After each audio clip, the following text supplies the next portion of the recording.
Assalamualaikum warahmatullahi wabarakatuh. Perkenalkan, nama saya Putri Vinata Broginting. Saya dari Prodi Pendidikan Biologi Fakultas Keguruan dan Ilmu Pendidikan Universitas Samudra. Nah, pada kesempatan kali ini saya akan membahas mengenai sejarah perkembangan kurikulum di Indonesia. Adapun kurikulum di Indonesia dari masa ke masa, yang pertama itu ada kurikulum 1947 yang diberi nama Rencana Pelajaran 1947, kemudian ada kurikulum 1952 atau Rencana Pelajaran Terurai 1952, kemudian ada kurikulum 1964 atau Rencana Pendidikan 1964, kemudian ada kurikulum 1968, kemudian ada kurikulum 1975. Kemudian ada kurikulum 1984 yaitu kurikulum 1975 yang disempurnakan. Kemudian ada kurikulum 1994 dan suplemen kurikulum 1999. Kemudian ada kurikulum 2004 atau yang disebut sebagai KBK, kurikulum berbasis kompetensi. Kemudian ada kurikulum 2006 atau KTSP yaitu kurikulum tingkat satuan pendidikan. Kemudian ada kurikulum 2013 dan kurikulum Merdeka. Dan yang dimaksud dengan kurikulum itu sendiri merupakan sebuah plan atau rancangan, yaitu seperangkat rencana dan pengaturan mengenai tujuan, isi, bahan ajar, serta penyampaian dan evaluasi yang digunakan dalam proses pembelajaran di suatu lembaga pendidikan. Nah, tujuan itu sebagai pedoman bagi pendidik dalam melaksanakan kegiatan pembelajaran untuk mencapai tujuan pendidikan. Nah, yang pertama ada kurikulum 1947 yaitu Rencana Pelajaran 1947. Nah, kurikulum ini merupakan kurikulum pertama setelah Indonesia merdeka, di mana kurikulum ini berfokus pada pendidikan nasionalisme dan juga karakter bangsa, dan juga berorientasi pada tujuan kemerdekaan dengan mengurangi pengaruh kolonial. Nah, fokus Rencana Pelajaran 1947 ini tidak menekankan pendidikan pikiran, melainkan hanya pendidikan watak, kesadaran bernegara dan bermasyarakat. Nah, selanjutnya itu ada kurikulum 1952 atau Rencana Pelajaran Terurai 1952. Nah, adapun salah satu alasan utama perubahan kurikulum 1947 ke 1952 ini adalah kebutuhan bagi anak-anak yang lulus sekolah tingkat rendah atau SD tetapi tidak bisa melanjutkan ke SMP. Nah, pada masa itu tidak semua anak memiliki kesempatan untuk memiliki sekolah lebih tinggi, maka pemerintah membuat program namanya kelas masyarakat. Di kelas ini, anak-anak diajarkan keterampilan seperti bertani, bertukang, dan menangkap ikan. Tujuan itu adalah agar mereka tetap memiliki keahlian dan bisa langsung bekerja untuk membantu keluarga. Selanjutnya, kurikulum 1964. Nah, ada perubahan dari kurikulum 1952 ke kurikulum 1964 ini karena pemerintah ingin agar semua rakyat itu, terutama anak-anak yang belajar di SD, mendapatkan pendidikan yang lebih lengkap dan seimbang. Oleh karena itu, mereka menciptakan konsep yang disebut sebagai Pancawardhana. Nah, Pancawardhana ini berarti 5 aspek perkembangan yang harus dimiliki setiap anak-anak, yaitu daya cipta, kemampuan berpikir dan berkreasi, kemudian daya rasa, kemampuan untuk memahami dan mengekspresikan perasaan, kemudian daya karsa, yaitu kemampuan untuk berusaha dan berinisiatif, kemudian ada daya karya, yaitu kemampuan untuk menghasilkan sesuatu seperti keterampilan dalam bertukang atau menjahit, kemudian moral, yaitu pembentukan sikap dan nilai-nilai dalam kehidupan sehari-hari. Nah, agar semua aspek ini berkembang dengan baik, mata pelajaran di sekolah itu dibagi menjadi 5 kelompok besar, yaitu moral, kecerdasan, emosional atau artistik, kepribadian atau keterampilan, kemudian ada jasmaniah atau olahraga dan kesehatan. Jadi tujuan utama kurikulum 1964 ini adalah agar anak-anak tidak hanya pintar dalam pelajaran, tetapi juga memiliki moral yang baik, keterampilan hidup, serta kesehatan yang baik. Selanjutnya ada kurikulum 1968. Nah, lahirnya kurikulum 1968 ini karena adanya perubahan pemerintahan dari Orde Lama ke Orde Baru. Jadi sifatnya lebih bersifat politis karena ingin menggantikan sistem pendidikan yang sebelumnya yang dianggap kurang sesuai. Dalam kurikulum ini, pelajaran itu diorganisasikan ke dalam 3 kelompok utama, yaitu yang pertama itu pembinaan Pancasila, yaitu pelajaran yang berhubungan dengan nilai-nilai Pancasila dan kewarganegaraan. Kemudian pengetahuan dasar seperti matematika, bahasa Indonesia, dan ilmu pengetahuan alam. Kemudian kecakapan khusus, yaitu pelajaran yang mengembangkan keterampilan tertentu. Jadi jumlah mata pelajaran dalam kurikulum ini ada 9 mata pelajaran dan disebut sebagai kurikulum bulat karena hanya berisi pelajaran inti atau pokok saja. Dan ciri khas dari kurikulum ini adalah lebih banyak teori dibandingkan praktik, sehingga siswa itu lebih banyak menghafal materi daripada mempraktikkan keterampilannya dalam kehidupan nyata. Fokusnya lebih kepada materi yang dianggap sesuai untuk setiap jenjang pendidikan, bukan pada penerapan di lapangan. Selanjutnya itu kurikulum 1975. Setelah kurikulum 1968, pemerintah merasa perlu membuat pendidikan lebih efektif dan lebih efisien, maka lahirlah kurikulum 1975. Kurikulum ini terinspirasi dari konsep manajemen yang disebut MBO atau Management by Objective, yang artinya manajemen berdasarkan tujuan. Dengan konsep ini, setiap pelajaran harus punya tujuan yang jelas dan hasilnya bisa diukur. Nah, salah satu ciri utama kurikulum 1975 ini adalah adanya prosedur pengembangan sistem instruksional atau PPSI. Nah, dalam sistem ini, setiap pelajaran dibagi menjadi bagian-bagian kecil yang disebut satuan pelajaran atau SP. Selanjutnya itu kurikulum 1984. Nah, setelah kurikulum 1975 diterapkan, pemerintah merasa perlu melakukan penyempurnaan. Maka muncullah konsep cara belajar siswa aktif atau CBSA atau dalam bahasa Inggris disebut Student Active Learning atau SAL. Nah, dalam konsep CBSA ini, siswa bukan hanya mendengarkan guru, tetapi harus aktif dalam proses belajar.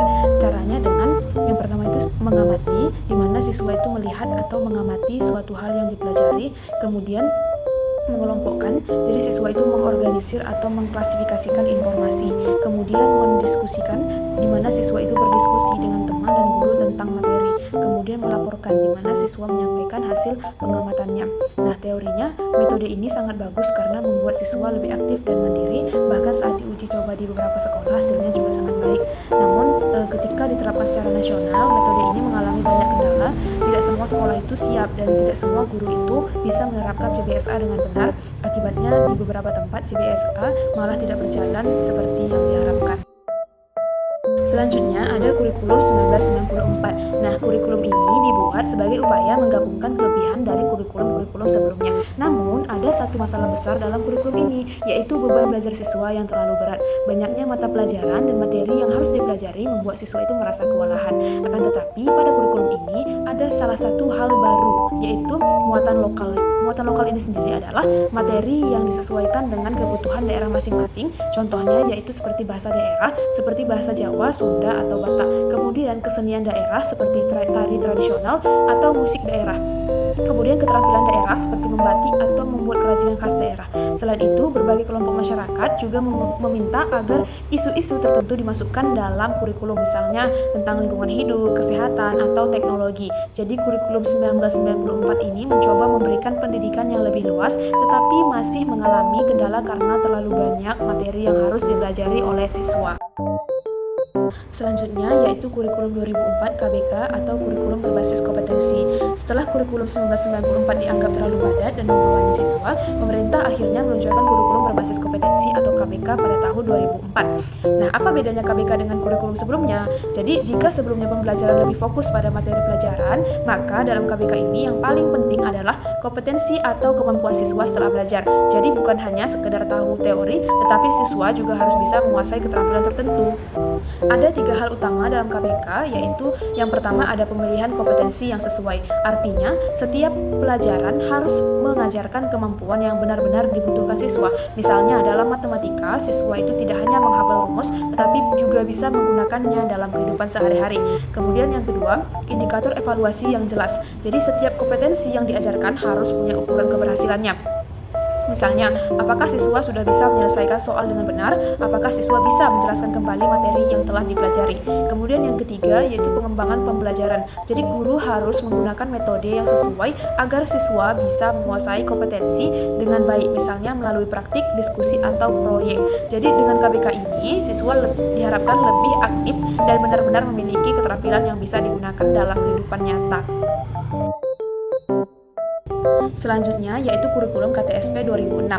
Setelah kurikulum berbasis kompetensi atau KBK diterapkan, pemerintah kembali mengembangkan sistem pendidikan dan meluncurkan kurikulum tingkat satuan pendidikan atau KTSP. Nah, KTSP ini sendiri memberikan kebebasan kepada sekolah untuk mengembangkan kurikulum sendiri sesuai dengan kebutuhan siswa dan lingkungan sekitar. Nah, beberapa hal penting dalam KTSP adalah yang pertama, sekolah itu lebih mandiri, di mana setiap sekolah boleh menyusun silabus dan rencana pembelajaran sendiri, tidak harus mengikuti aturan pusat secara kaku. Kemudian yang kedua, tetap berbasis kompetensi. Sama seperti KBK, kurikulum ini menekankan bahwa siswa harus menguasai keterampilan dan kemampuan, bukan hanya sekedar menghafal teori.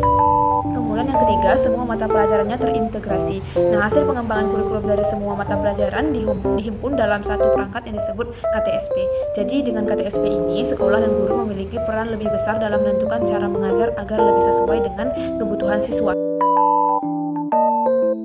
Selanjutnya yaitu kurikulum 2013. Nah, setelah KTSP, pemerintah kembali mengembangkan sistem pendidikan dengan meluncurkan kurikulum 2013 atau yang biasa disebut K13. Nah, apa sih tujuan utama dari kurikulum 2013 ini? Nah, K13 ini dibuat untuk membentuk generasi Indonesia yang produktif, kreatif, inovatif, dan berkarakter. Jadi, tidak hanya pintar dalam teori tetapi juga punya keterampilan dan sikap yang baik dalam kehidupan sehari-hari. Nah, ada beberapa hal penting dalam kurikulum 2013. Yang pertama yaitu berbasis kompetensi dan karakter.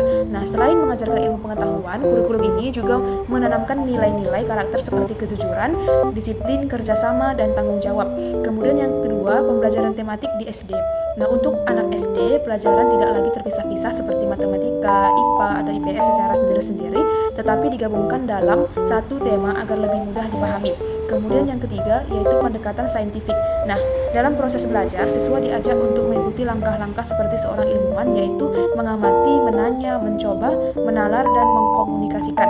Nah, dengan pendekatan ini, siswa diharapkan lebih aktif, kritis, dan mampu memecahkan masalah dalam kehidupan sehari-hari. Dan yang terakhir ada kurikulum merdeka. Nah, pada tahun ajaran 2022-2023 ada kurikulum baru yang disebut kurikulum merdeka yang kita pakai hingga saat ini. Nah, adapun prinsip yang digunakan pada kurikulum merdeka ini yang pertama yaitu pembelajaran lebih mendalam. Nah, kurikulum merdeka ini memberikan kesempatan kepada guru untuk mengajarkan materi lebih mendalam agar siswa benar-benar memahami konsepnya. Nah, yang kedua itu fokus pada karakter. Selain mengajarkan pengetahuan dan keterampilan, kurikulum ini juga lebih menekankan pada pengembangan karakter siswa seperti sikap jujur, tanggung jawab, dan kerjasama. Nah, yang ketiga, muatan esensial, di mana materi yang diajarkan lebih fokus pada hal-hal yang paling penting dan perlu untuk dipahami siswa. Nah, yang keempat yaitu pembelajaran berbasis proyek. Nah, siswa akan lebih banyak terlibat dalam proyek-proyek yang mengembangkan kreativitas dan keterampilan mereka. Nah, proyek ini juga berfungsi untuk menguatkan profil pelajar Pancasila, yaitu karakter yang mencerminkan nilai-nilai Pancasila dalam kehidupan sehari-hari. Dan yang terakhir yaitu fleksibilitas. Kurikulum merdeka ini memberikan kebebasan lebih bagi guru untuk menyesuaikan cara belajar dan mengajar sesuai dengan kondisi dan kebutuhan siswa. Nah, dengan pendekatan ini diharapkan siswa tidak hanya pintar secara akademis saja, tetapi juga memiliki karakter yang kuat dan siap menghadapi tantangan kehidupan.